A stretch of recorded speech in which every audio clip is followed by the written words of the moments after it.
everybody at Shalom Divine Television. Shalom divine TV பார்க்கிற உங்கள் அனைவருக்கும் என் மாலை வணக்கத்தை தெரிவித்துக் கொள்கிறேன். We've been doing a recap of the parables of Jesus and the heavenly meaning behind it. நாம் தேவன் சொன்ன ஓமைகளையும் அதற்கு பின்பதாக இருக்கிற பரலோக ரகசியங்களையும் பார்த்து கொண்டு வருகிறோம்.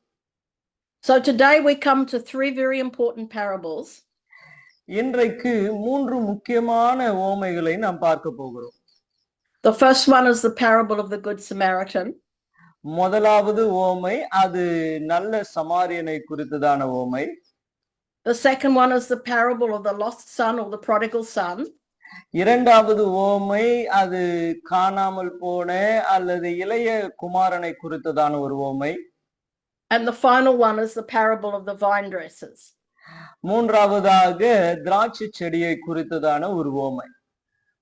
We've looked how a parable is an earthly story, but it always has a spiritual meaning. நான் ஏற்கனவே சொன்னது போல இந்த ஓமை என்று சொல்லும் பொழுது அது நாம் புரிந்து கொள்ளக்கூடிய ஒரு கதை, ஆனால் பரலோக ரகசியம் அதற்குள்ளே இருக்கிறது. Jesus spoke in parables because the people did not understand what he was saying. இயேசு அவர் ஓமைகளிலே பேசினார், காரணம் ஜனங்களாலே அவர் சொல்லுகிறதை புரிந்து கொள்ள முடியவில்லை. It was like their ears were waterlogged and they could not hear. காதுக்குள்ள தண்ணி போட்டா எப்படி அடைத்து கொள்ளுமோ அது போல அடைக்கப்பட்டவர்களாய் இருந்தார்கள். Or their eyes were blind so they could not see. அவர்கள் கண்கள் குருடாக்கப்பட்டவர்களாய் பார்க்க கூடியாதவர்களைப் போல காணப்பட்டார்கள். Or their hearts were dull and had no understanding. அதே வண்ணமாய் அவருடைய சிந்தனைகள் உணர்வற்று போனதினாலே அவர்கள் புரிந்து கொள்ளவும் முடியவில்லை. So let's go to Luke chapter 10 and we'll have a look at the parable of the Good Samaritan. லூக்கா சுவிசேஷம் 10ஆம் அதிகாரத்திற்கு கடந்து போய் அந்த நல்ல சமாரியனை குறித்ததான ஓமைகளை நாம் பார்க்க போகிறோம். It starts off in verse 25 with a lawyer asking him what he should do to inherit eternal life. அது 25ஆம் வசனத்திலே ஆரம்பிக்கப்படுகிறது. ஒரு லாயர் அவரை பார்த்து கேட்கிறார், நான் என்ன செய்ய வேண்டும் என்று சொல்லி. And he answered, you shall love the Lord your God with all your heart, with all your soul, with all your strength, and with all your mind, and your neighbor as yourself. Verse 27. 27ஆம் வசனம், அவன் பிரதியுத்தரமாக, உன் தேவனாகிய கர்த்தரிடத்தில் உன் முழு இருதயத்தோடு, உன் முழு ஆத்துமாவோடும், உன் முழு பலத்தோடு, உன் முழு சிந்தையோடு அன்பு கூர்ந்து, உன்னிடத்தில் அன்பு கூறுகிறது போல பிறனிடத்திலும் அன்பு கூர்வாயாக என்று எழுதியிருக்கிறது என்றார். So the context of this parable is first of all loving God and then loving your neighbor as yourself. So you have a horizontal and a vertical relationship. நாம் இங்கே பார்க்கும்போது இந்த உறவானது முதலாவது நாம் தேவனை நாம் நேசிக்க வேண்டும். எவ்விதமாய் நாம் நேசிக்கிறோமோ அதே வண்ணமாக நம்மோடு கூட இருக்கிற அயல்வாசிகளையும் நாம் நேசிக்க வேண்டும் என்பது இந்த ஓமையிலே வெளிப்படுத்தப்படுகிறது. Jesus answered him, you've answered rightly. Do this and you will live. Verse 28. 28ஆம் வசனம், அவர் அவனை நோக்கி, நிதானமாய் உத்தரவு சொன்னாய், அப்படியே செய், அப்பொழுது பிழைப்பாய் என்றார். But he wanted to justify himself and he said, who is my neighbor? அப்போ அவன் தன்னை நீதிமான் என்று காண்பிக்க மனதாயிருந்து, எனக்கு பிறன் யார் என்று கேட்டான். Jesus said, a certain man went down from Jerusalem to Jericho and fell among thieves who stripped him of his clothing, wounded him, and departed, leaving him half dead. 30ஆம் வசனம், இயேசு பிரதியுத்தரமாக, ஒரு மனுஷன் எருசலேமில் இருந்து எரிகோக்கு போகையில் கள்ளன் கைகளில் அகப்பட்டான். அவர்கள் அவன் வஸ்திரங்களை உரிந்து கொண்டு அவனை காயப்படுத்தி குற்றுயிராக விட்டு போனார்கள். Verse 31, now by chance a certain priest came down that road, and when he saw him, he passed by on the other side. அப்போது தற்செயலாய் ஒரு ஆசாரியன் அந்த வழியாய் வந்து அவனை கண்டு பக்கமாய் விலகி போனான். Likewise a Levite, when he arrived at the place, came and looked and passed by on the other side. அந்தபடியே ஒரு லேவியனும் அந்த இடத்தில் வந்து அவனை கண்டு பக்கமாய் விலகி போனான். So here we have the priest and the Levite, both who work in the temple, but they just pass by on the other side. நாம் இங்கே பார்க்கிறோம், ஆசாரியனும் லேவியரும் வருகிறார்கள். இருவரும் தேவ ஆலயத்தில் ஊழியம் செய்கிறவர்கள். ஆனாலும் பார்த்து அவர்கள் பக்கமாய் போய்விட்டார்கள். Verse 33, but a certain Samaritan, who's a foreigner, as he journeyed, came where he was. And when he saw him, he had compassion. So he went to him and bandaged his wounds, pouring in oil and wine. And he set him on his own animal and brought him to an inn and took care of him. 33, 34. பின்பு சமாரியன் ஒருவன் பிரயாணமாய் வருகையில் அவனை கண்டு மனதுருகி கிட்டே வந்து அவனுடைய காயங்களில் எண்ணெயும் திராட்சை ரசமும் வார்த்து காயங்களை கட்டி அவனை தன் சுய வாகனத்தின் மேல் ஏற்றி சத்திரத்திற்கு கொண்டு போய் அவனை பராமரித்தான். Verse 35, on the next day when he departed, he took out 2 denarii and gave them to the innkeeper and said to him, take care of him, and whatever more you spend, when I come again, I will repay you.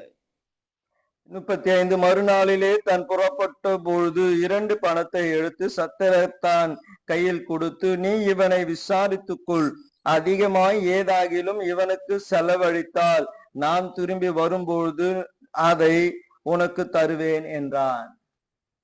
So Jesus said, which of these 3 do you think was a neighbor to him who fell among the thieves? இப்படி கள்ளர் கையில் அகப்பட்டவனுக்கு இந்த 3 பேரில் எவன் பிறனாய் இருந்தான், உனக்கு எப்படி தோன்றுகிறது என்றார். The man said, he who showed mercy on him. அப்போ அதற்கு அவனுக்கு இரக்கம் செய்தவனே என்றான். And Jesus said to him, go and you do likewise. அப்போதே அவனை நோக்கி நீயும் போய் அந்தபடியே செய் என்றார். So we link that back to first of all loving God and then loving our neighbor. இது நாம் ஏற்கனவே ஆரம்பித்தது போல தேவனை நேசிக்கிற வண்ணமாய் நம்மளுடைய அயல்வாசிகளையும் நாம் நேசிக்க வேண்டும். This is a parable that demonstrates the love of God for mankind. இது தேவனுக்கும் மனுஷனுக்கும் இருக்கிற அந்த அன்பை வெளிப்படுத்துகிற ஒரு உவமையாய் இருக்கிறது. It also shows how we should treat one another. மற்றவர்களை நாம் எப்படி விசாரிக்க வேண்டும் என்பதையும் இது நமக்கு காண்பித்து கொடுக்கிறது. It's quite hard to explain love because it's an abstract thing. நாம் பார்க்கிறோம், அன்பை விளக்கி சொல்வது கடினமான காரியம். காரணம், அது கடினமானதாய் இருக்கிறது. It's a bit like electricity. You can't see it, but you can certainly feel it if you put your fingers in the socket. ஒரு எலக்ட்ரிசிட்டியை போல நம்மளால கரண்ட பார்க்க முடியாது, ஆனா தொட்டால் அது இருக்கிறதை நம்மால் உணர முடியும். So Jesus used this story to show the people what it meant to love one another. அப்ப தேவன் இந்த உவமையை வைத்து மற்றவர்களை விசாரிக்க, மற்றவர்களுக்காய் நாம் இருக்கிறது என்றால் என்ன என்பதை காண்பித்து கொடுக்கிறார். The first 2 were not willing to help. முதல் 2 பேர் உதவி செய்ய அவர்களுக்கு மனம் வரவில்லை. They pretended that they didn't see. அவர்கள் பார்க்காததை போல கடந்து போனார்கள். But then the Samaritan, who's a foreigner, he took compassion on him and helped him. ஆனால் இந்த சமாரியனோ மனதுருகி அவனை தன் பக்கமாய் ஏற்றுக்கொண்டான். So in the same way, we're to have compassion on one another. ஆகவே அவ்விதமாய் ஒருவர் மேல் ஒருவருக்கு மனதுருக்கம் இருக்க வேண்டும். You know, we see many illustrations in the Bible of Jesus showing compassion on people. நாம் வேதத்திலே அநேக உதாரணங்களை பார்க்க முடியும். இயேசு அநேகர் மேலே மனதுருகினார். There was a widow whose son died. ஒரு விதவையினுடைய மகன் இறந்து போனார். Now he was the one that was going to look after her when she grew old.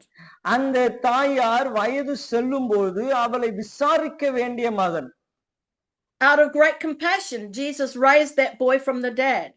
ஆனால் அந்த தாயார் மேல் மனதுருகி இயேசு மரித்து போன அவளுடைய பிள்ளையை உயிர் எழுந்து செய்தார். We had a man who was demon possessed, living among the tombs and cutting himself and going about naked. நாம் பார்க்கிறோம், ஒரு மனுஷன் கல்லறையிலே வாழ்ந்து கொண்டு நிர்வாணியாய் தன் சரீரத்தை தானே காயப்படுத்தி கொள்ளக்கூடிய ஒரு அசுத்தாவியினால் பிடிக்கப்பட்டவனாயிருந்தான். The Bible tells us that Jesus had compassion upon him and delivered him and healed him. வேதம் சொல்லுகிறது, இயேசு அவன் மேல் மனதுருகி அவனை விடுதலையாக்கி அவனை சுகமாக்கினார் என்று வாசிக்கிறோம். so that he was clothed and he was in his right mind. அவன் வஸ்திரம் தரித்தவனாய் தெளிந்த புத்தியோடு கூட இருந்தான் என்று நாம் பார்க்கிறோம்.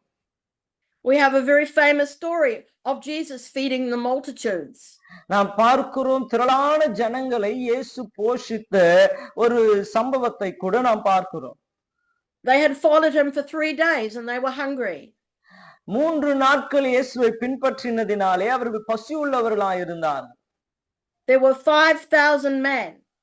அங்கே ஆண்கள் மாத்திரம் 5,000 பேர். Plus women and children. அதோடு கூட பிள்ளைகளும் சகோதரிகளும் கூட போனார்கள். So if there was 1 man, 1 woman and 2 children, that's 20,000 people. ஒரு கணவன் ஒரு மனைவி அவர்களுக்கு 2 பிள்ளைகள் என்று சொன்னால் கூட 20,000 பேர் இயேசுவை பின்பற்றி இருக்கிறார்கள். He took 5 small loaves of bread and 2 small fish, and he gave thanks and he broke it and gave it to the disciples to give to the multitude. நாம் பார்க்கிறோம் 5 அப்பமும் 2 மீன்களையும் எடுத்து அவர் பிட்டு அந்த 5,000த்திற்கும் மேற்பட்ட திரளான ஜனங்களை போஷிக்கும்படி சீஷர்களிடத்திலே கொடுத்தார். That was an act of compassion, so they did not faint on the way home. அது அவருடைய மனதுருக்கத்தை காண்பிக்கிறது. அவர்கள் போகிற வழியிலே சோர்ந்து போகாதபடி இருக்க இயேசு அப்படி செய்தார்.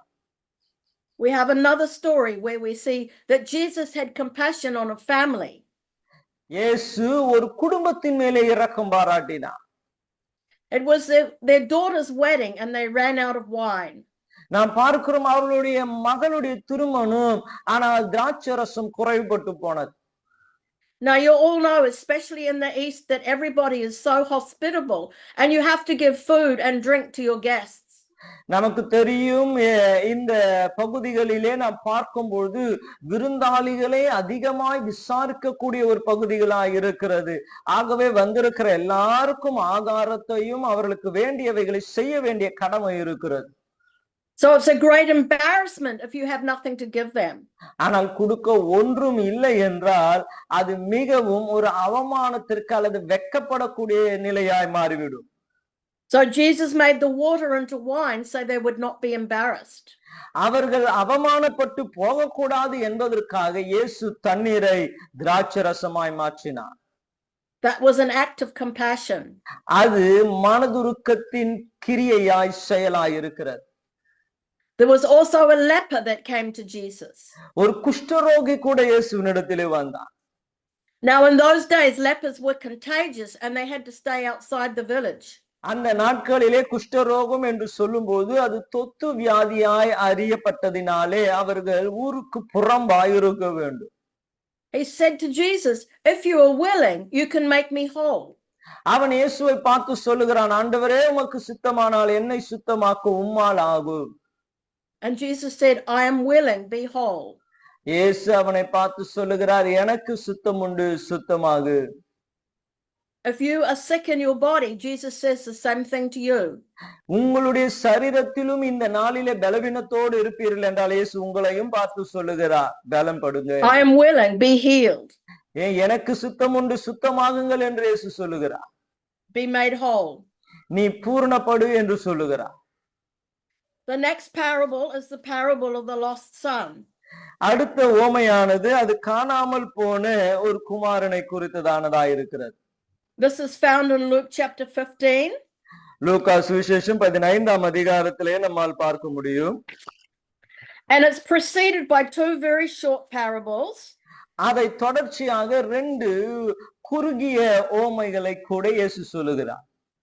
The first one is about lost sheep and how the shepherd leaves the 99 to go and find one lost sheep. அதற்கு முன்பதாய் சொல்லப்படுகிற ஓமை என்னவென்றால் ஒரு ஆடானது தொலைந்து போனதினாலே 99 ஆடுகளை விட்டு மேய்ப்பன் அந்த ஒரு ஆடை தேடி போகிறார். When he's found it, he'll put it around his shoulders and he'll come home and he'll rejoice that he's found the lost sheep. அவர் காணாமல் போன ஆட்டை கண்டுபிடித்ததுமே அதை தன் தோளின் மேலே போட்டுக்கொண்டு மனமகிழ்ச்சியோடு அவர் திரும்பி வருகிறார். Then it talks about a woman who has 10 silver coins and she loses 1 coin and how she sweeps the whole house till she's found it. நாம் பார்க்கிறோம் இரண்டாவது ஓமை ஒரு ஸ்திரீயானவள் அவர்கள் ஒரு பணத்தை அவர்கள் தொலைத்து போகும்பொழுது அவர் முழு வீட்டையும் சுத்தம் செய்து அதை கண்டெடுக்கிறார்கள். So when she's found it, she's so happy and she rejoices. அவர்கள் துளைத்ததை கண்டுபிடித்த பொழுது அவர்கள் மிகவும் மனமகிழ்ச்சியாகி அவர்கள் கொண்டாடுகிறார்கள் என்று நாம் வாசிக்கிறோம். And both these parables, it mentions that there's joy in the heaven and with the angels of God over somebody who repents. இதை தொடர்ச்சியாக இந்த ஓமைகளுடைய நோக்கத்தை கர்த்தர் சொல்லுகிறார். ஒரு பாவி ரட்சிக்கப்படும் பொழுது பரலோகத்தில் மிகுந்த சந்தோஷம் உண்டாகும் என்று சொல்லி. So we have the parable of the lost sheep, the parable of the lost coin, and then we come to the parable of the lost son. ஆகவே காணாமல் போன ஆடு, காணாமல் போன பணம், இப்பொழுது காணாமல் போன இளைய குமாரனை குறித்து நாம் பார்க்க போகிறோம். There was a father and he had two sons, and the youngest went to his father and asked for his inheritance. இங்கே 11ஆம் வசனத்திலே இருந்து பின்னும் அவர் சொன்னது, ஒரு மனுஷனுக்கு 2 குமாரர்கள் இருந்தார்கள். அவர்களில் இளையவன் தகப்பனை நோக்கி, தகப்பனே, ஆஸ்தியை எனக்கு வரும் பங்கை எனக்கு தர வேண்டும் என்றான். So he took that inheritance and he went and wasted it with bad living. அந்தபடியே அவனுக்கு தன் ஆஸ்தியை பங்கு கொடுத்தான். சில நாட்களுக்கு பின்பு இளைய குமாரன் எல்லாவற்றையும் சேர்த்து கொண்டு தூர தேசத்தில் புறப்பட்டு துன்மார்க்கமாக ஜீவம் பண்ணி தன் ஆஸ்தியை அழித்து போட்டான். He had journeyed quite a long way away, and there came a famine in the land where he was. அவன் தூர தேசத்திற்கு கடந்து போயிருந்த அந்த நேரத்திலே அந்த தேசத்திலே கொடிய பஞ்சம் உண்டாயிற்று. He managed to get a job looking after the pigs. அவன் பன்றிகளை பார்த்து கொள்ளக்கூடிய ஒரு வேலை அவனுக்கு அங்கே கிடைக்கப்படுகிறது. But the truth was that the pigs were having a better food than he was. ஆனால் அங்கே கடினமான காரியம், அவனை காட்டிலும் அவன் பன்றிகள் நன்றாய் சாப்பிடுகிறது. One day he came to his senses and decided to go home and confess his sins to his father and say he was not worthy to be his son. அவனுக்கு புத்தி தெளிந்த போது அவன், என் தகப்பனுடைய கூலிக்காரர்கள் எத்தனை பேருக்கு பூர்ண சாப்பாடு இருக்கிறதே, நானும் பசியா இருக்கிறேன் என்று நான் எழுந்து என் தகப்பனிடத்தில் போய், தகப்பனே, பரத்திற்கு விரோதமாய் உமக்கு முன்பதாகவும் பாவம் செய்தேன் என்று சொல்ல அவன் தீர்மானிக்கிறான். So he's obviously he's full of guilt and full of condemnation.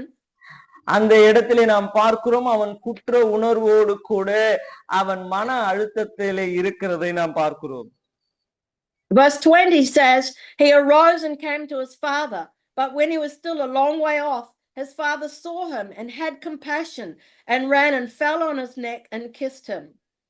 20ஆம் வசனம், எழுந்து புறப்பட்டு தன் தகப்பனிடத்தில் வந்தான். அவன் தூரத்தில் வரும்போது அவனுடைய தகப்பன் அவனை கண்டு மனதுருகி ஓடி அவன் கழுத்தை கட்டி கொண்டு அவனை முத்தம் செய்தான். I want you just to notice that word. The father had compassion on him. நீங்கள் அந்த வார்த்தையை கவனித்துக் கொள்ளுங்க, மனதுருகி என்று நாம் வாசிக்கிறோம். We have a son who's come home who's probably very smelly and very dirty, but the father has compassion on him. இப்பொழுது ஒரு இளைய குமாரன் வருகிறான், நாற்றம் எடுக்கிறவனாய் அழுக்கு நிறைந்தவனாய் வருகிறான். ஆனால் தகப்பன் மனதுருகினான். The son says, Father, I've sinned against heaven and in your sight, and I'm no longer worthy to be your son. அவர் அங்கே சொல்லுகிறார், அப்போ குமாரன் தகப்பனை நோக்கி, தகப்பனே, பரத்திற்கு விரோதமாகவும் உமக்கு விரோதமாகவும் பாவம் செய்தேன், இனிமேல் உம்முடைய குமார் என்று சொல்வதற்கு நான் பாத்திரன் அல்ல என்று சொன்னான். So now I want you to listen very carefully how the father responds. இங்கே தகப்பன் அதற்கு மறு உத்தரவு எப்படி சொல்லுகிறார் என்பதை கவனமாய் கேளுங்க. He says, bring out the best robe and put it on him, and put a ring on his hand and sandals on his feet, and bring the fatted calf here and kill it, and let us eat and be merry. For this my son was dead and is alive again. He was lost and is found. அங்கே 22ஆம் வசனத்திலிருந்து, அப்பொழுது தகப்பன் தன் ஊழியக்காரரை நோக்கி, நீங்கள் உயர்ந்த வஸ்திரத்தை கொண்டு வந்து இவனுக்கு உடுத்தி இவன் கைக்கு மோந்திரத்தையும் கால்களுக்கு பாதரட்சியும் போடுங்கள். கொழுத்த கன்றை கொண்டு வந்து அடியுங்கள், நாம் புசித்து சந்தோஷமாய் இருப்போம். என் குமாரனாகிய இவன் மரித்தான், திரும்பவும் உயிர்த்தான், காணாமல் போனால் திரும்பவும் காணப்பட்டான் என்றான். I want you to imagine for a moment that you are that son and you are full of shame and full of grief because you've wasted your father's money. நீங்க யோசித்து பாருங்க, நீங்க தான் அந்த இளைய குமாரன் இளைய குமாரத்தியா இருக்கிறீர்கள் என்று சொல்லி உங்கள் தகப்பன் உங்களுக்கு கொடுத்த எல்லா ஆஸ்தியையும் அழிச்சிட்டு வெக்கத்தோடு அவமானத்தோடு வந்து நிக்கிறீங்க. You're expecting to be rejected by him and cast out of the house. நீங்க எதிர்பார்க்கிற காரியம் அவர் உங்களை வெறுக்கணும், வீட்டை விட்டு வெளியில போன்னு சொல்லணும்னு யோசிச்சுன்னு வந்து நிக்கிறீங்க. You're just hoping he will have enough mercy on you to make you a slave.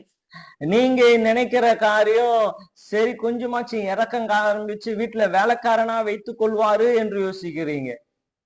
But you do not know that every day the father has been watching and waiting for you to come home. ஆனால் ஒவ்வொரு நாளும் நீங்க திரும்பி வர வேண்டும் என்று தகப்பன் அவர் வாசலிலே நின்று கொண்டு எதிர்பார்ப்போடு கூட இருக்கிறார் என்று அறிந்து கொண்டீங்க. You cannot imagine that he still loves you in spite of everything you've done. நீங்க செய்த எல்லா குறை குற்றங்களையும் அவர் அறிந்தும் உங்களை அவர் இன்னும் நேசித்துக் கொண்டிருக்கிறார் என்பதை புரிந்து கொள்வீங்க. The father comes running to meet you and hugs you and kisses you. தகப்பன் உங்களிடத்திலே ஓடி வந்து உங்களை கட்டிப்பிடித்து உங்களுக்கு முத்தம் கொடுப்பார்.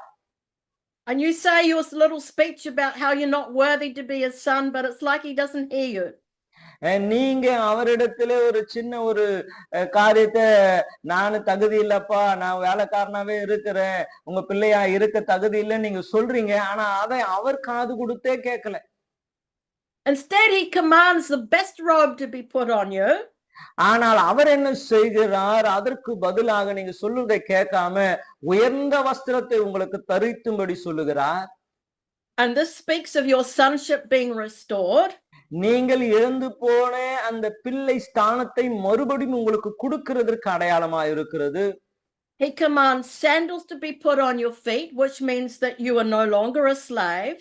உங்க பாதங்களிலே பாதரட்சை போடும்படி சொல்லுகிறார். அது என்னவென்றால் நீங்கள் அடிமை இல்லை என்பதை காண்பிக்கிறது. And he puts a ring on your finger, which is a sign of authority. உங்க விரல்களிலே அவர் மோதிரம் போட சொல்லுகிறார். அது உங்களுக்கு அதிகாரத்தை கொடுக்கிறதின் அடையாளமா இருக்கிறது. You are not rejected, but you are accepted as a fully restored son. நீங்கள் வெறுக்கப்படவில்லை, முன்பதாய் இருந்தது போலவே அந்த பிள்ளையின் ஸ்தானத்திற்கு தகப்பன் உங்களை உயர்த்தி வைக்கிறார். And this is a picture of us when we come to God and we confess our sins and repent, and he accepts us back. இது தேவன் நமக்கு காண்பிக்கிற ஒரு வரைபடமாய் இருக்கிறது. நீங்கள் திரும்பி இயேசுவினிடத்திலே வருவீர்கள் என்றால் அவர் உங்களை மறுபடியும் ஏற்றுக்கொள்ள ஆயத்தமாய் இருக்கிறார். We've all sinned and come short of God's glory, but when we repent, he accepts us back. நாம் எல்லோரும் பாவம் செய்து தேவ மகிமை அற்றவர்களாய் இருக்கிறோம். நாம் திரும்பி வந்தால் நம்மை ஏற்றுக்கொள்ள அவர் ஆயத்தமாய் இருக்கிறார். The Bible says he will not cast away anybody who comes to him.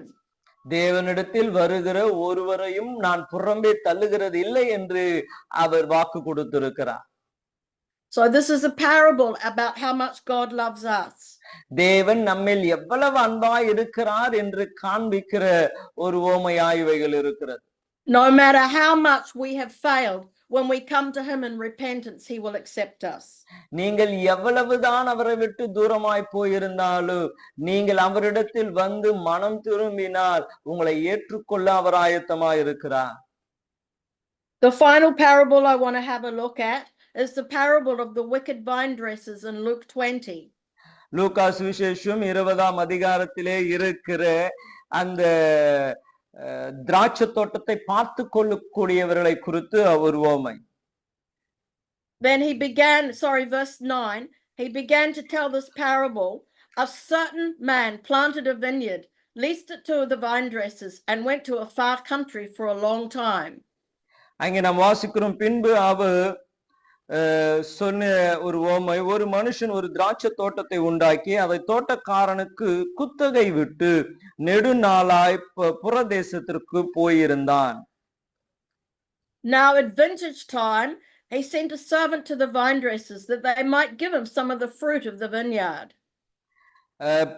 அந்த தோட்டக்காரன் திராட்சை தோட்டத்தை கனிகளை தன் பாகத்தை கொடுக்கும்படிக்கு பருவ காலத்திலே அவர்களுக்கு ஒரு ஊழியக்காரனை அனுப்பினான்.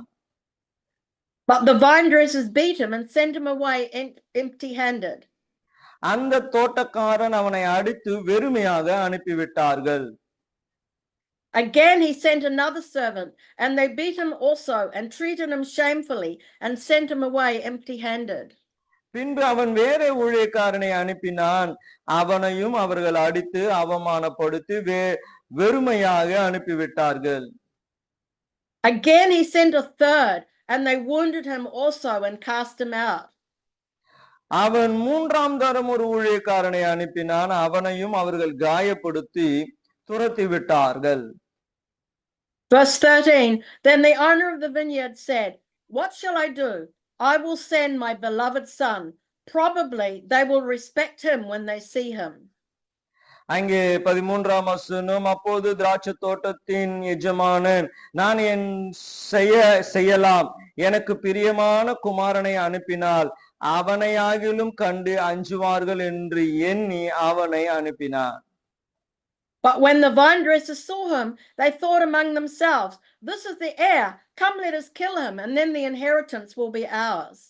தோட்டக்காரர்கள் அவனை கண்டபொழுது, இவன் சுதந்திரவாளி, சுதந்திரம் நம்முடையதாகும்படி இவனை கொல்வோம் வாருங்கள் என்று ஒருவரோடு ஒருவர் சொல்லிக்கொண்டு. So they cast him out of the vineyard and kill him. Therefore, what will the owner of the vineyard do to them? He will come and destroy those vine dressers and give the vineyard to someone else. அவன் திராட்சை தோட்டக்காரனை புறம்பே தள்ளி திராட்சை தோட்டத்திற்கு புறம்பே தள்ளி கொன்று போட்டார்கள். இப்படி இருக்க திராட்சை தோட்டத்தின் எஜமானன் அவர்களுக்கு என்ன செய்வான்? அவன் வந்து அந்த தோட்டக்காரர்களை சங்கரித்து திராட்சை தோட்டத்தை வேற தோட்டக்காரரிடத்திலே கொடுப்பான் அல்லவா என்றார். You have to understand the hidden meaning of this parable. இந்த ஓமையினுடைய ரகசியங்களை நீங்கள் புரிந்து கொள்ள வேண்டும். You see, God has sent many prophets to warn the people of God. தேவனுடைய ஜனங்களை எச்சரிக்கும்படியாய் அநேக தீர்க்கதரிசிகளை தேவன் அனுப்பினார்.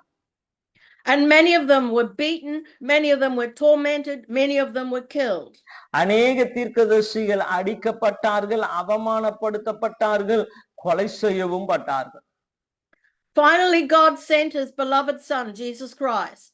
கடைசியாக இயேசுவை, அவருடைய ஒரே பேரான குமாரனையே அவர் அனுப்பினார். But what did they do to him?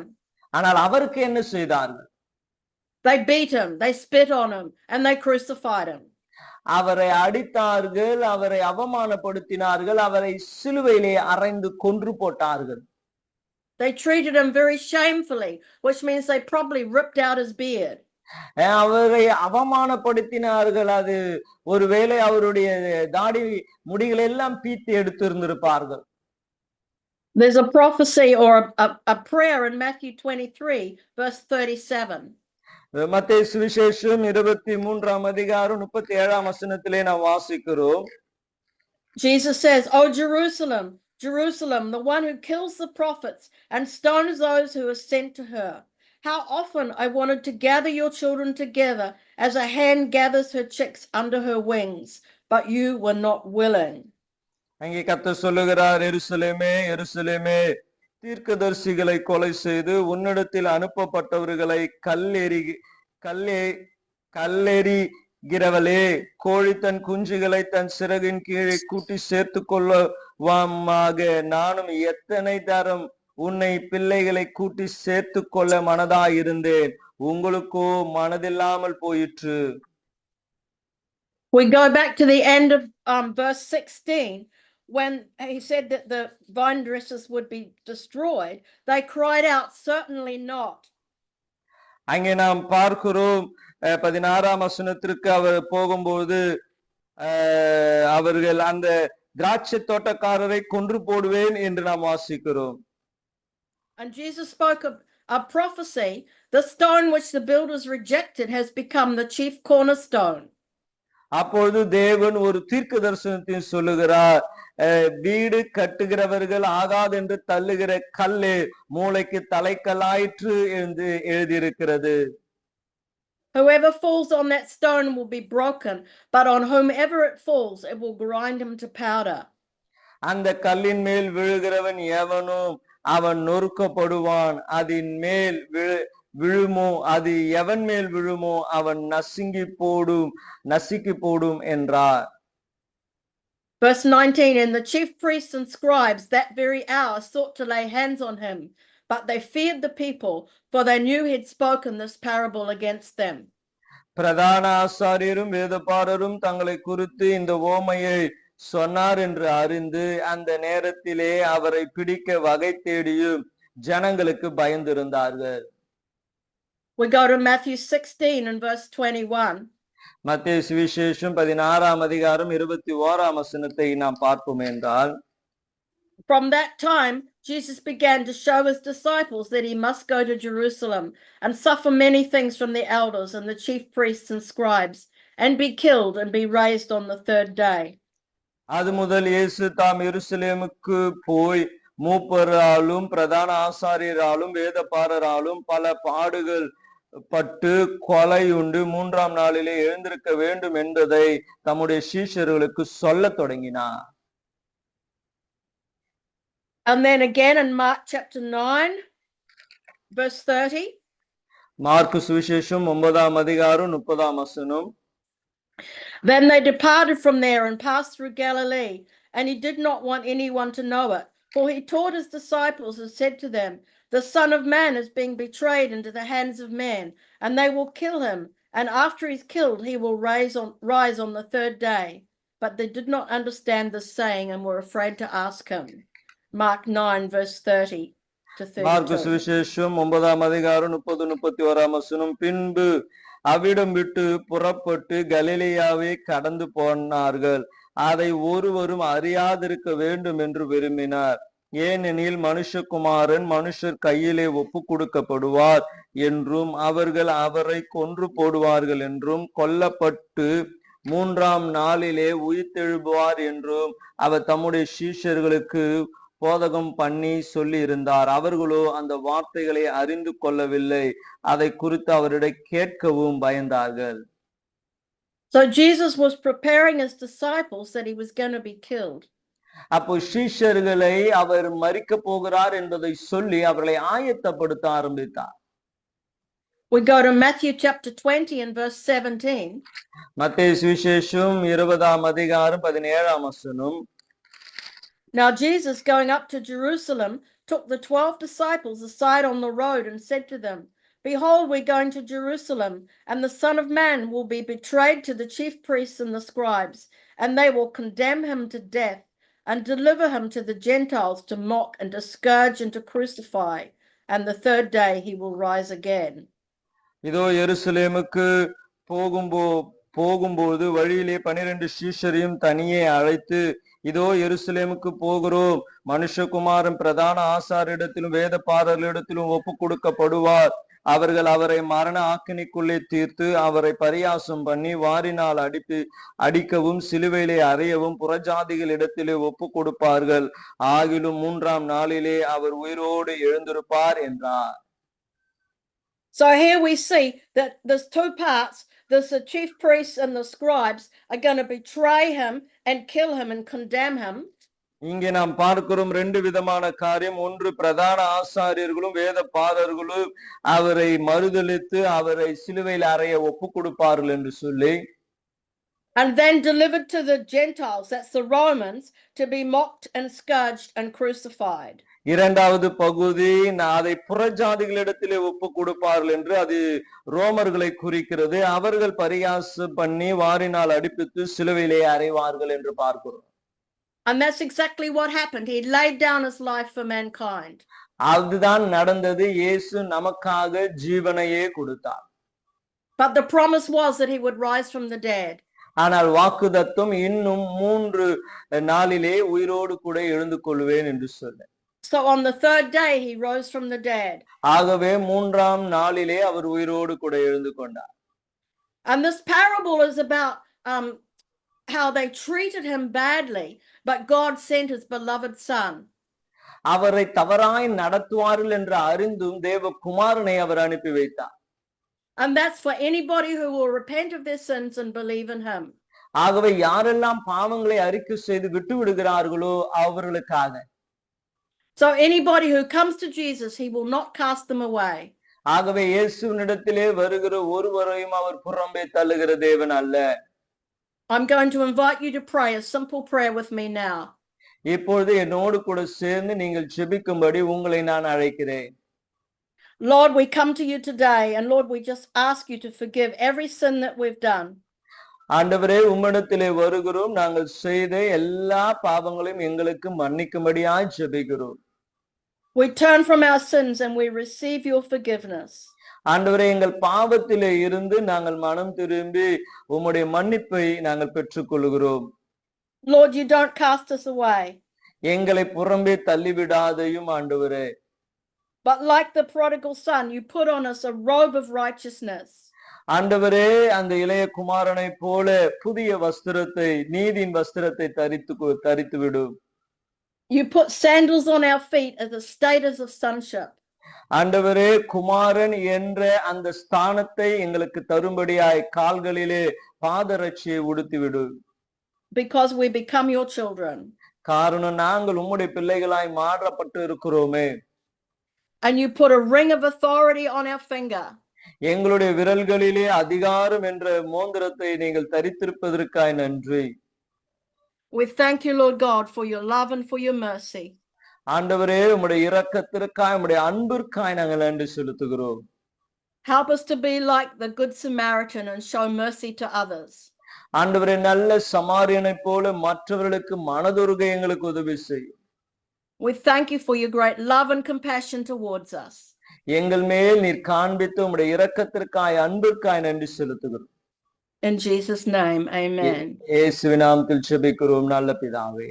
Amen. Amen. Amen.